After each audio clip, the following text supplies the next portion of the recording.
Nobyembre 30, 1896. Ang kamatayan ng isang tao ay nagbigay sigla sa isang revolusyon at nagbago magpakailanman ng takbo ng kasaysayan ng Pilipinas.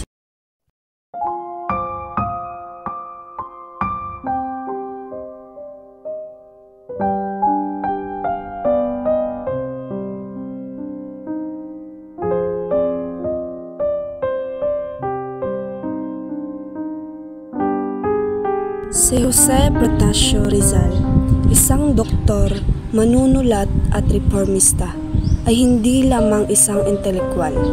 Siya ay naging tinig ng mga inaapi, isang simbolo ng laban para sa kalayaan mula sa mapang-aping pamumuno ng mga Kastila.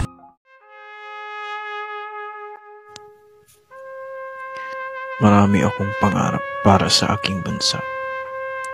Lalo na sa unlaran nito sa komersiyo, medisina, edukasyon at agrikultura. Ngunit sa pangarap na ito, kailangan ko rin ang aking kapwa mga Pilipino. Ngunit ang kanyang mga ideya ng reforma ay hindi tinatanggap ng mga Kastila. Hinala nilang siya ang dahilan ng lumalalang kilusang laban sa kanila, kaya't itinataw sa kanya ang parusang kamatayan.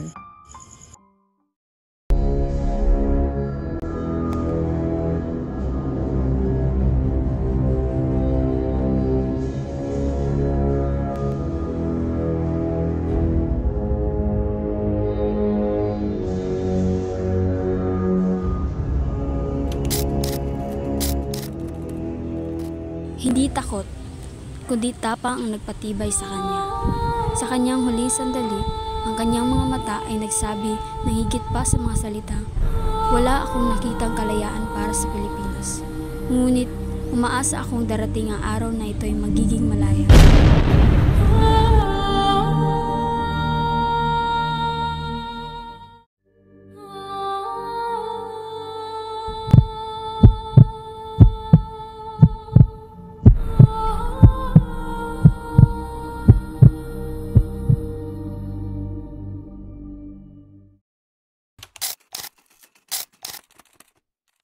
Siya naging simbolo ng kalayaan.